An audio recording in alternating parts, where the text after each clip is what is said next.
Tidak efektifnya pemanfaatan anggaran oleh pemerintah daerah menjadi sorotan Presiden Joko Widodo.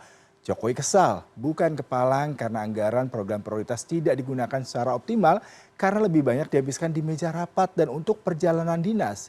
BPKP menemukan ada potensi pemborosan alokasi belanja daerah sebesar 21%. Dan untuk membahas hal ini sudah bergabung melalui sambungan virtual Direktur Tata Kelola Pemerintahan Desa BPKP Bapak Wasis Prabowo. Selamat pagi Pak Wasis Prabowo.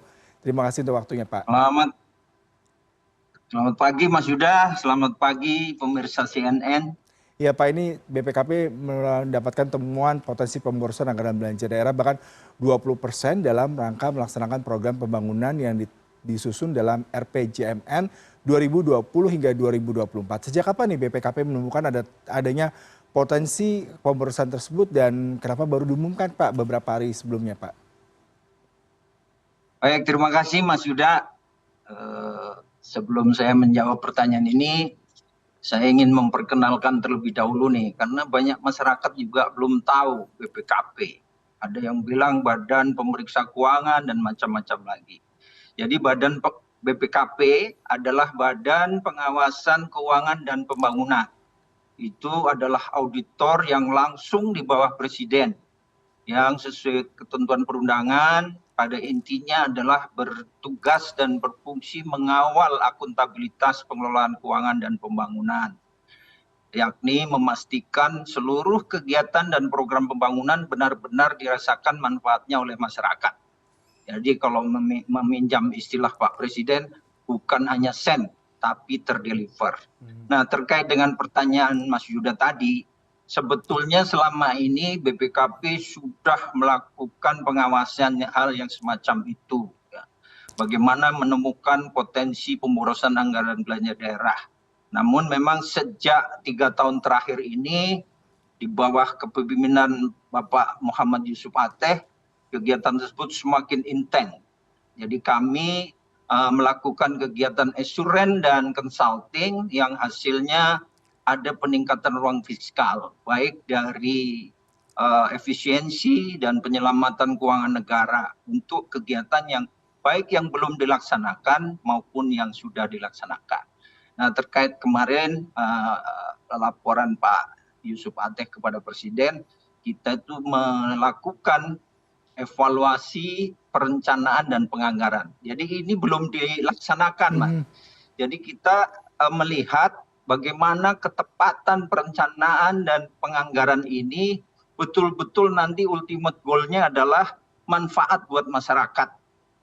Ini sudah lama sebetulnya, hanya mungkin kemarin karena kebetulan Pak Presiden hadir, ada acara Rakorwas internasional yang dihadiri seluruh APIP, kepala daerah dan pimpinan BUMN, BUMD, ini menjadi viral. Jadi sebetulnya udah lama nih Mas. Bapak, kalau kemarin saya mengutip pernyataan Pak Presiden dikatakan ada suatu daerah yang belanja untuk pembangunan sebuah balai desa ataupun pembangunan infrastruktur di sana biayanya 1 miliar, tapi ternyata hampir 700 juta lebih justru digunakan untuk rapat, konsumsi, dan kebutuhan-kebutuhan yang tidak terlalu substansial. Dan itu menjadi tidak tepat penggunaannya, kemudian juga pembangunan infrastruktur jadi terhambat. Kondisi seperti ini sebenarnya yang salah siapa Pak? Apakah BPKP sudah melakukan pengawasan, lalu bentuk pengawasan seperti apa? Kemudian apa rekomendasinya ke pemerintah sehingga tidak terjadi lagi penyalahgunaan dana seperti ini? Baik, terima kasih nih. Ini betul-betul rasanya ini akan memberikan literasi nih wawancara ini bagi masyarakat luas. Bagaimana fungsi pengawasan itu sebetulnya. Jadi kalau berbicara pengawasan Mas, sebetulnya terhadap pelaksanaan kegiatan pembangunan, BPKP bersama APIP itu ada di layer ketiga kalau pertahanan sebuah risiko. Pertahanan pertama adalah di pemilik risiko, kemudian unit pengelola risiko. Nah, di layer ketiga lah ini APIP dan BPKP melaksanakan tugas-tugas pengawasan berupa consulting maupun assurance, di mana hasilnya adalah memberikan peringatan dini kepada manajemen agar seluruh hasil-hasil pengawasan BPKP ini maupun APIP ditindaklanjuti sehingga pemborosan bisa dicegah sejak awal. Jadi kalau berbicara perencanaan dan penganggaran Mas, kalau kita melihat aturan terkait, maka ketika menyusun sebuah APBD, sebetulnya sejak awal masyarakat itu sudah terlibat melalui namanya jaring asmara, ini melalui Musdes. Jadi ada praktek yang sehat di sebuah kota, itu sejak RT mengajukan program, kemudian ke RW, kemudian kelurahan atau desa, naik ke kecamatan, kemudian nanti naik ke kabupaten kota. Kemudian ini dirumuskan menjadi sebuah RKP yang nantinya disepakati antara eksekutif dan legislatif. Jadi ada proses teknis, proses administratif, dan proses politik. Jadi kalau dibilang siapa yang salah, rasanya ini menjadi tanggung jawab kita bersama nih, segenap komponen bangsa guna menjamin keberhasilan dari kegiatan dan program pembangunan agar betul-betul manfaatnya terasakan. Nah, kondisi pengawasan sendiri, Mas, sebetulnya kami ini banyak keterbatasan. Kita tahu Indonesia sangat luas nih. Ada 542 Pemda, ya, belum BUMN, belum rumah sakit, ya, BUMD. Nah, rentang kendalinya sangat luas. Padahal kami memiliki keterbatasan, baik SDM. Jadi kondisi aparat pengawasan internal pemerintah sekarang ini baru 19% lebih dari kebutuhan. Jadi kalau mau menjangkau semua tidak mungkin. Oleh karena itu kami kemarin melakukan sampling saja sebetulnya terhadap pemerintah daerah yang kepala daerahnya memiliki komitmen yang tinggi untuk memperbaiki pengelolaan keuangan dan pembangunannya. Dan Pak Pala sudah memerintahkan seluruh perwakilan BPKP untuk mengawal ini. Jadi memberikan kepastian bahwa namanya APBD, jadi ada pepatah begini, kalau kita gagal membuat perencanaan yang baik, maka sama saja kita merencanakan kegagalan. Oleh karena itu, semua komponen mulai dari masyarakat, birokrasinya, itu berkewajiban sama-sama turut mengawasi proses penyusunan APBD ini. Kemudian di tingkat pelaksanaannya tentunya sama-sama bisa kita awasi bersama. Saya kira itu, Mas. Iya, Pak Wasis, yang menarik tadi Anda katakan baru 19% yang bisa dijangkau untuk dilakukan pengawasan. Tadi pun dilakukan hanya sampling, berarti asumsinya pemborosan ataupun penggunaan dana yang tidak tepat bisa lebih besar daripada 21%.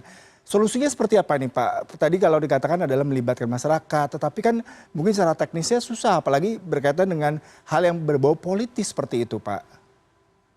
Ya. Sebetulnya kalau pengawasan oleh masyarakat itu sudah diatur, Mas, ya. Itu ada Undang-Undang Nomor 20 terkait kepesertaan masyarakat dalam pelayanan publik. Kemudian kalau dalam perencanaan penganggaran dan pengendalian pembangunan itu kita diwajibkan melibatkan beneficiary pembangunan. Jadi mulai musrenbang itu memang ini masyarakat perlu kita lakukan literasi agar keterlibatan dalam proses perencanaan pembangunan itu betul-betul terlaksana dengan baik. Ya.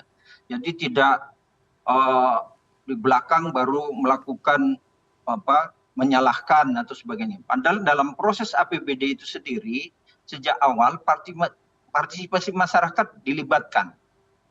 Nah, oleh karena itu kami sekarang ini, apalagi sekarang sudah terbit ya Mas, Perpres 39 kalau saya tidak salah mengenai manajemen risiko pembangunan nasional. Itu diwajibkan seluruh pimpinan kementerian lembaga Pemda membuat peta risiko dalam 2 tahun terakhir ini nanti untuk memitigasi segala risiko termasuk risiko pemberasan, risiko hukum dan sebagainya terhadap kegiatan pengelolaan keuangan pembangunan.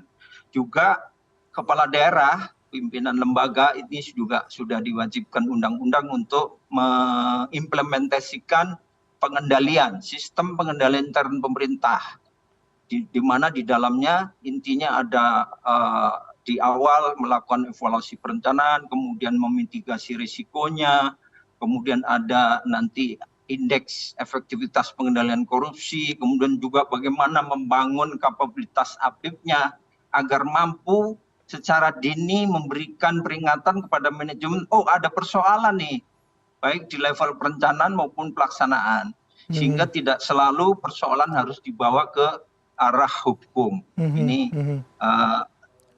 mungkin yang bisa dilakukan seperti ini sambil membuka ruang-ruang transparansi kepada masyarakat untuk turut terlibat dalam proses sejak perencanaan sampai dengan pelaksanaan pembangunan dengan membuka hotline ya dan sebagainya.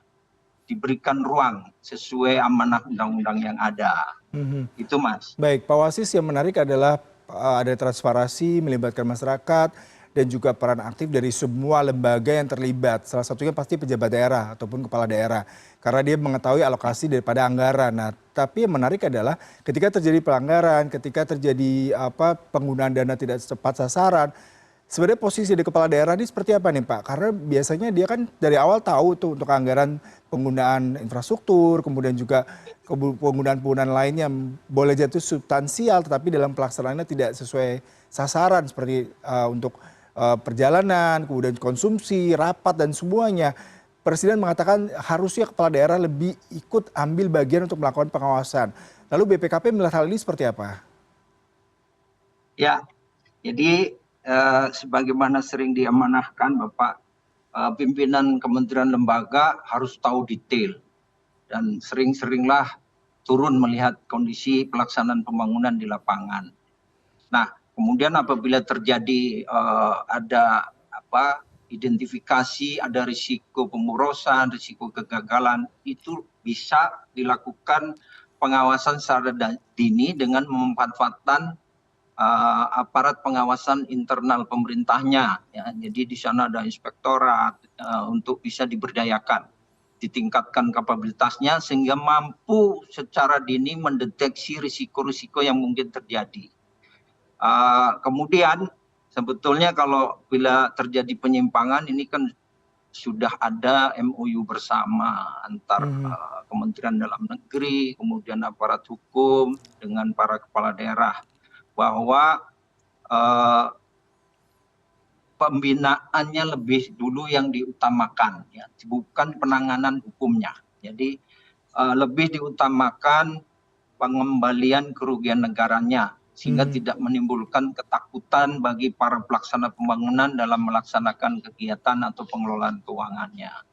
Ini sudah ada diatur semua Mas MOU-nya. Ya, Pak Wasis, yang menarik adalah kita coba melakukan mitigasi ya. Tadi Bapak katakan sepertinya bisa dilakukan pemantauan kira-kira pos-pos mana saja yang sering terjadi pelanggaran, penyalahgunaan anggaran. Kalau Pak Jokowi mengatakan mungkin di pos rapat, perjalanan dinas, konsumsi seperti itu. Lalu temuan-temuan dari BPKP yang sering sekali terjadi pelanggaran seperti apa? Kemudian langkah ke depannya apakah memang akan ada adjustment kira-kira pos-pos yang secara mitigasi sering terjadi pelanggaran akan dilakukan efisiensi seperti itu Pak, contohnya?